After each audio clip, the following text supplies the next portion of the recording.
तो दोस्तों आज मैं एक्सप्लेन करूंगा 2014 में आई एक कमाल की टर्किश हॉरर मूवी जिसका नाम है स्ट्रेंजर्स कर्स और टर्किश लैंग्वेज में कहे तो अज़ाज़ल दुग्गुम। ये काफ़ी अच्छी और इंटरेस्टिंग टर्किश मूवी है जिसमें हम ब्लैक मैजिक से रिलेटेड एक स्टोरी को देखने वाले हैं। वैसे तो जनरली टर्किश मूवी में ज़्यादातर हम ब्लैक मैजिक वाली कॉन्सेप्ट ही देखते हैं, बट स्टिल इसकी स्टोरी काफ़ी इंटरेस्टिंग है जो कि आपको ज़रूर पसंद आने वाली है। दोस्तों वीडियो स्टार्ट करने से पहले आप सभी का बहुत बहुत शुक्रिया। आप सभी के प्यार और साथ की वजह से हमारे चैनल पर 1000 सब्स पूरे हो चुके हैं, जिसके लिए दिल से आप सभी का शुक्रिया। एंड हो सके तो ऐसे ही प्यार बनाए रखें और चैनल को सपोर्ट जरूर करें हमारी वीडियोस को शेयर करके, ताकि हम जल्द से जल्द 5000 सब्सक्राइबर्स तक भी पहुंच जाए। तो चलिए अब चलते हैं सीधा मूवी एक्सप्लेनेशन की तरफ।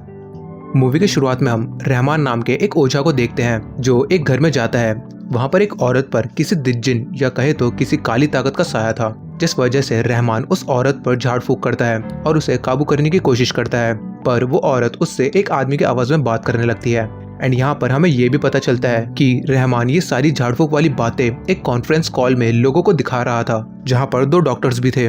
रहमान और उनके बीच पैरानॉर्मल चीजों पर बात हो रही थी कि क्या भूत प्रेत असल में एग्जिस्ट करते हैं या नहीं। वहाँ मौजूद ऑडियंस भी रहमान से कुछ सवाल करते हैं। दूसरी तरफ हम एक कपल को भी देख पाते हैं जिनका नाम था अकिन एंड सेनम। ये दोनों अपने दोस्त के घर पार्टी में जाने वाले थे, जहाँ पर सेनम अपनी आंटी लीला से परमिशन मांगती है। रात को डिनर के बाद आंट लीला सेनम को बोलती है कि एकिन एक अच्छा लड़का है एंड उसे कभी जाने मत देना। अब नेक्स्ट सीन में जब सेनम नहा रही थी तो हम उसके अंकल मैटिन को देखते हैं जो बाथरूम में सेनम को देखने की कोशिश कर रहा था। तभी हम एक स्ट्रेंजर व्यक्ति के हाथों को देखते हैं जो कहीं पर बैठकर ब्लैक मैजिक कर रहा था, जिसके चलते कोई अनजान शक्ति सेनम के शरीर में घुस जाती है, पर अभी तक वो ठीक थी। अब एकिन एंड सेनम रात को कार में पार्टी के लिए जा रहे थे कि तभी एकिन एक कुत्ते को कार से उड़ा देता है एंड इस सब को साफ करने के लिए उसे टाइम चाहिए था, तो वो सेनम को कैब से पार्टी में भेज देता है। पार्टी में सेनम का मूड खराब था तो वो सभी का मूड जानबूझकर खराब कर देती है। इन सब के बाद जब वो वॉशरूम में जाती है तो सडनली काफी सारे कीड़े उस पर हमला कर देते हैं। जब वो डर कर बाहर आती है तो एकिन वहाँ आ चुका था। वो उसे शांत करता है एंड दोनों बिना पार्टी एंजॉय किए वापस घर आने लगते हैं। जब दोनों कार में थे तो सेनम एकिन से बहस करती है और वहाँ से अपने घर चली जाती है। अब हम घर में सेनम की आंटी को देखते हैं जो अपने पति को अपने से दूर रखती थी, शायद इसीलिए अंकल मैटिन की नजर सेनम पर थी। अब सेनम घर आकर सो जाती है। आधी रात को उसे प्यास लगती है तो वो उठकर किचन में जा रही थी कि तभी हम उसके पीछे एक ब्लैक डिस्टॉर्टेड फिगर को खड़ा देखते हैं। अब जैसे ही वो किचन में पानी पीती है तो उसे उसकी मरी हुई मॉम की आत्मा दिखती है जो उस पर अटैक कर देती है और तभी सेनम की नींद खुलती है, यानी कि ये सब सिर्फ एक सपना था। पर तभी अचानक से एक हाथ दरवाजे से आता है जो शायद ब्लैक मैजिक से सेनम का गला दबाने लगता है, जिस वजह से उसे सांस लेने में दिक्कत होती है। कमरे से आवाज आता सुन सेनम के आंटी अंकल वहाँ आ जाते हैं एंड उसे शांत कराते हैं। अगले दिन सेनम का एग्जाम था तो अकिन उसे कॉलेज ड्रॉप करता है। एग्जाम देते वक्त भी सेनम को चक्कर आने लगते हैं एंड तभी उसे अपने टीचर में एक घोस्टली फिगर नजर आता है, जिसे देख वो डर के बिना एग्जाम दिए वहां से भाग जाती है एंड कैंपस में आ जाती है कि तभी वहां के भी लाइट्स फ्लिकर करने लगते हैं, पर वहां भूत नहीं बल्कि अकिन आता है जो सेनम को संभालता है और उसे घर ले जाता है।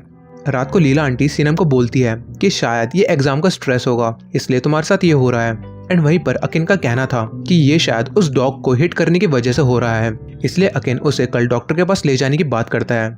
अब सेनम अपने रूम में सोने चली जाती है एंड यहाँ हम देखते हैं कि आंटी लीला अकिन से फ्लर्ट करने लगती है, पर अकिन उसे इग्नोर कर वहां से चला जाता है। अब आज रात भी सेम वही होता है। सेनम को दोबारा बुरे सपने आते हैं, पर इस बार सेनम के हाथों पर नाखूनों के निशान भी बन गए थे, यानी ये उसी आत्मा का काम था। पर इस चीज को मेंटल प्रॉब्लम समझ के सेनम अगले दिन डॉक्टर के पास चली जाती है, जहाँ डॉक्टर उसे बताता है कि ये तुम्हारे सबकॉन्शियस माइंड का खेल है जो तुम्हें खुद को नुकसान पहुंचाने पर मजबूर कर रहा है। तभी अचानक से सेनम के नाक से भी खून आने लगता है, जिसे देखकर डॉक्टर उसे कुछ मेडिसिन लिख के देता है एंड अगले हफ्ते दोबारा आने के लिए भी कहता है। इसके बाद सेनम घर आ जाती है एंड कुछ ही देर बाद उनके घर पर मेहमान आते हैं जिनकी छोटी बच्ची सबको प्रेयर्स सुना रही थी एंड उन प्रेयर्स को सुन के सेनम ट्रिगर हो जाती है एंड वो उस बच्ची पर हमला कर देती है। इन सब से डर कर मेहमान वहां से चले जाते हैं, यानी क्लियरली सेनम यहाँ उस ब्लैक मैजिक के कंट्रोल में थी। उसी रात को सेनम को एक विजन आता है कि उसके अंकल मैटिन ने उसकी आंट लीला का खून कर दिया है, जिसे देखकर वो डर के मारे चिल्ला रही थी कि तभी उसे उसकी आंट का कॉल आता है कि वो अंकल के साथ बाहर आई है। ये सुनकर सेनम घबरा जाती है। अगर अंकल आंटी बाहर है तो जिसे उसने देखा वो कौन थे, ये जानने के लिए सेनम बाहर जाती है तो बाहर 2 आत्माएं थी जिन्होंने अंकल और आंटी का रूप लिया हुआ था एंड उनके पैर भी उल्टे थे। ये सब देख के सीनम वहीं बेहोश हो जाती है। रात को जब आंटी लीला घर में आती है तो वो सीनम को हॉस्पिटल ले जाती है। अब ये सब सीनम के साथ क्या हो रहा था और ये सब उसके साथ कौन कर रहा था, इसका राज हमें जल्दी ही पता चलने वाला है।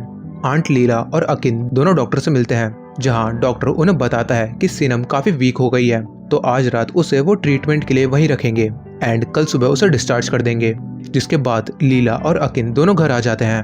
अब रात को हॉस्पिटल में सीनम के बैंडेजेस अपने आप निकल जाते हैं एंड जब उसकी नींद खुलती है तो वो हॉस्पिटल के कॉरिडोर में थी, जहां घोस्ट उसे हॉन्ट कर रहे थे एंड वहां रखी सारी चीजें अपने आप जगह से हिलने लगती है।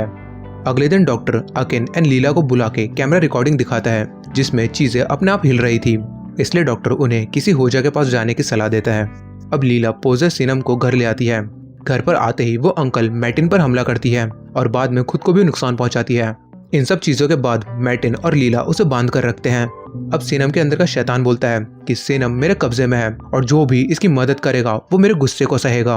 ये सुन के लीला एंड मैटिन बाहर आ जाते हैं एंड एज वी नो कि लीला अकिन को चाहती थी, अपने हस्बैंड को नहीं, इसीलिए वो मैटिन को अपने पास आने नहीं देती थी।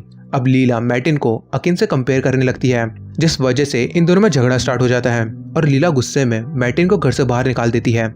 मैटिन जब बाहर जाता है तो कुछ गुंडे उसे लूटने के लिए उसे मार देते हैं। इस बात से बेखबर लीला अकिन को घर बुलाती है बिकॉज सीनम की हालत काफी खराब हो गई थी। अकिन घर आके बंदी हुई सीनम के हाथ खोल देता है और उससे सुला देता है। कुछ देर के बाद जब अकिन और लीला साथ थे तो लीला अकिन के साथ इंटीमेट होने की कोशिश करती है, पर अकिन उसे साइड हटा देता है और उससे दूर रहने के लिए कहता है। रात को जब लीला सो रही थी तो उसे कुछ आवाजें सुनाई देती है, जिस वजह से वो उठ जाती है एंड जब वो खिड़की के बाहर देखती है तो वहाँ सब कुछ जल रहा था। ऐसा लग रहा था मानो वो नर्क को अपने आंखों से देख रही हो, बट असल में ये सब सिर्फ उसका एक सपना होता है। बट कुछ ही समय में हम देखते हैं कि कोई शक्ति आके लीला को जान से मार देता है और वो शक्ति कोई और नहीं बल्कि सीनम थी, जो बाद में अकिन पर भी हमला करती है।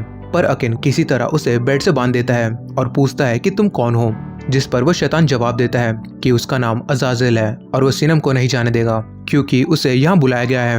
अब अकिन अपनी कार लेके अपने दोस्त के पास मदद मांगने के लिए जाता है। अकिन उसे कहता है कि रहमान नाम के एक आदमी ने उनके कॉलेज में सेमिनार लिया था जिससे उसे मिलना है। वो किसी तरह रहमान का पता लगा के उससे मिलने जाता है और उसे कन्विंस करके सीनम के घर ले आता है। रहमान को घर के अंदर आते ही पैरानॉर्मल शक्तियाँ महसूस होती है। अब वो रूम के डोर पर रिचुअल्स करता है ताकि सीनम रूम के बाहर ना जा पाए एंड फिर वो उस पर एक्सॉर्सिज्म स्टार्ट कर देता है। लेकिन सीनम के अंदर का शैतान अपने हाथ खोल के रहमान पर ही हमला कर देता है। काफी प्रेयर्स के बाद सीनम हवा में लेविटेट होने लगती है। लगातार प्रेयर्स के वजह से सीनम को एक विजन आता है कि उसके ऊपर ब्लैक मैजिक किसी और ने नहीं बल्कि उसकी ही आंट लीला ने करवाया था। उसने एक काले जादू करने वाली बूढ़ी औरत से कहकर ये सब करवाया था। असल में आंट लीला सीनम को मार देना चाहती थी ताकि वो अकिन को अपना बना सके। पूरे टाइम लीला मेडिसिन के नाम पर सीनम को 1 चम्मच ब्लैक लिक्विड देती थी, जो कि असल में नेगेटिव एनर्जी को कैच करने के लिए था। एंड इतना ही नहीं, आंट लीला ने अपनी बहन यानी सीनम की माँ को भी इसी ब्लैक मैजिक के चलते मरवाया था। कितनी बुरी थी आंट लीला, शायद उसे इस फैमिली से कुछ ज्यादा ही नफरत थी। खैर, अब इन सब विजन्स को देखते ही सीनम अपने अंदर के शैतान से लड़ती है और उसे बाहर निकालने में कामयाब हो जाती है। यहाँ पर उस ओझा के प्रेयर्स भी काफी काम आए थे। एंड में सब सही हो जाता है और हमें आंट लीला को दिखाया जाता है जो कि अब मर चुकी थी। दोस्तों, एक बात तो सच है कि अगर दूसरों के लिए गड्ढा खोदोगे तो उसमें खुद भी गिरोगे। You know the karma thing. खैर, एंड में वही शैतान ब्लैक मैजिक उलटने के चलते उस बूढ़ी को मार के हेल में ले जाता है और ये मूवी यहीं पर खत्म हो जाती है। तो दोस्तों, ये थी स्ट्रेंजर्स कर्स की कहानी। यहाँ पर लीला अपने पति से खुश नहीं थी एंड वो अपने बहन के परिवार को खुश देख के जलती थी एंड जलन के चलते उसने काला जादू का सहारा लिया, पर एट द एंड वो खुद ही मारी गई। तो दोस्तों, उम्मीद करता हूँ आपको वीडियो पसंद आई होगी। अगर आई है तो वीडियो लाइक करें, चैनल पर नए हो तो चैनल को सब्सक्राइब करना ना भूले और इस मूवी को लेकर अपनी राय मुझे कमेंट सेक्शन में जरूर बताएं। एंड हाँ दोस्तों, thanks again for 1K subscribers. Keep supporting.